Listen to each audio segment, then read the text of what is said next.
இந்த அழகே அழகுல தான் பிள்ளைக்கு ஒண்ணுன்னா துடிக்கிற சுரேஷோட குடும்பம் அதே தானே கட்டிட்டு வந்த பொண்ணுக்கு வீட்லயே இருக்கும். அந்த பொண்ணு போட்டு அடிக்கிறாங்க, அவ்வளவு பண்றாங்க. ஆனா அவங்க அப்பா அம்மா எந்த கேள்வியும் கேட்க கூடாதா? இவன் அடிச்சதுக்காக தான் நம்ம மதி திரும்ப அவர் அடிச்சாங்க. ஆனா அவ பண்ணது தப்பா? கேட்டா இவர் ஆம்பளையா அவர் பொம்பளையா? இது என்னங்க நியாயம்? ஆனா இந்த குடும்பத்துக்கு மதி மாதிரி ஒரு ஆளுதான் கரெக்ட்னு எனக்கு தோணுது. உங்களுக்கு என்ன தோணுது? கமெண்ட் செக்ஷன்ல சொல்லுங்க. முக்கியமா என்ன ஒரு விஷயம்னா, இந்த மாதிரி குடும்பத்துல இருக்கவங்க நம்ம ரியல் லைஃப்ல இருந்தா பொண்ணுங்க துணிஞ்சு நடக்கணும் அப்படின்றதுக்கான ஒரு எடுத்துக்காட்டை தான் இந்த நடக்கத்தை நான் பாக்குறேன்.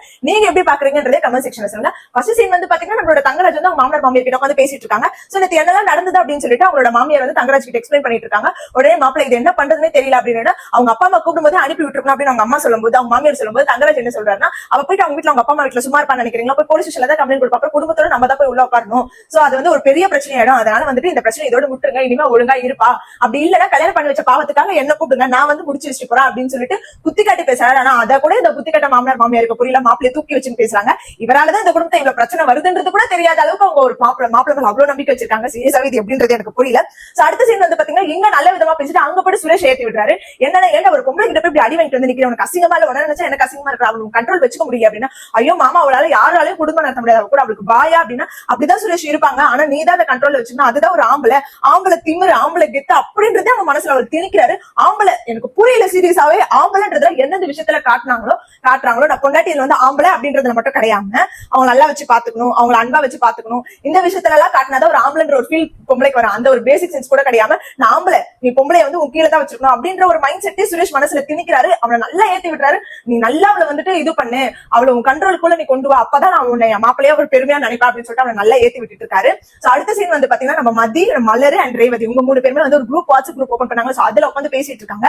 சோ என்ன பண்ற ரேவதி, வீட்டுக்கு போயிட்டு அப்படின்னு மலர் கேட்கறாங்க. அதுக்கப்புறமேட்டு வந்து ரேவதி வந்துட்டானி அப்படின்னு சொல்லிட்டு பேசிட்டு இருக்கும்போது நம்ம மதிக்கு ரேவதி வந்து சொல்றாங்க, அவன் என் தம்பி தான் மதி, அவன் வந்து அவனை நீ அடிச்சுன்னு சொல்லிட்டு கிட்ட சொன்னாங்க. அதான் பதறி அடிச்சு ஓடிட்டு வந்தேன். அதுக்கப்புறம் தான் வந்து பார்த்தா தெரியுது அவன் நடிச்சிருக்கான். அவன் என் தம்பியா இருந்தாலுமே நீ அவன் நடிச்சதுதான் கரெக்ட் அப்படின்னு சொல்லிட்டு உனக்கு அவன் கூட இருக்கணும்னா விருப்பம் இல்லைன்னா நீ வாழ்க்கை பாத்துக்கலாம் மதி அப்படின்னு ரேவதி சொல்றாங்க. அதுக்கு உடனே மலர் சொல்றாங்க, ஏன்னா நீயே டைவர்ஸ் வாங்கி வச்சிருப்பா அப்படின்னு. அப்படிலாம் கிடையாது, நீ அவளோட விருப்பம் ஒண்ணு இருக்கலாம், இவன் மாறவே மாட்டாப்பல, இவன் இப்படிதான் இருப்பாப்பல அப்படின்னு சொல்லிட்டு நம்மளோட ரேவதி வந்து மதிக்கு சப்போர்ட் பண்றாங்க. அப்புறமேட்டு வந்துட்டு நம்மளோட மலரும் வந்து மதிக்கு சப்போர்ட் பண்றாங்க. சோ எப்படியும் குரூப் வாட்ஸ்அப் குரூப்ல ஃபன் பண்ணிட்டு இருக்காங்க.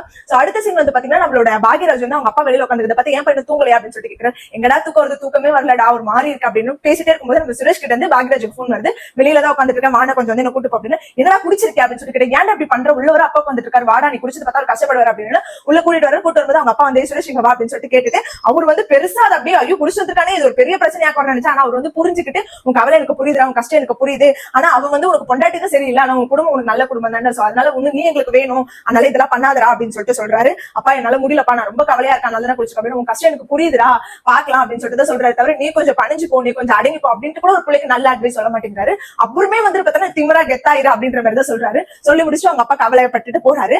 உன் புள்ள குடிச்சிட்டு வரும்போது உனக்கு அவ்வளவு கஷ்டமா இருக்கு, ஊரா விட்டு பொண்ணை கல்யாணம் பட்டு வந்து நீங்க கூட்டிட்டு வந்து அடிக்கிறீங்களாப்பா, அவங்க பெத்தவங்களுக்கு எப்படி கஷ்டம் இருக்கும், கர்மா, நீங்க என்ன நினைக்கிறீங்களோ அதுதான் உங்களுக்கு திரும்ப நடக்கும், அப்படிதான் நான் நினைக்கிறேன். உங்களோட கருத்து என்னன்றத கமெண்ட் செக்ஷன்ல சொல்லுங்க. சோ வெயிட் பண்ணி பாப்போம் இதுக்கப்புறம் என்ன நடக்க போகுது அப்படின்னு சொல்லிட்டு. இதுக்கு அடுத்த சீன் சண்டை சீன் பாத்தீங்கன்னா நம்மளோட காலேஜ்ல மதிக்கு வேலை போன விஷயம் தான். அது வந்து தங்கராஜால தான் அப்படின்ற விஷயம் தெரிஞ்சு இன்னும் பெரிய போர்க்களை வெடிக்க போது. வெயிட் பண்ணி பாப்போம் அந்த எபிசோட்காக. சோ இந்த மாதிரி மோர் அப்படி கண்டிப்பா நம்ம சேனல் மறக்காம சப்ஸ்கிரைப் பண்ணிக்கோங்க.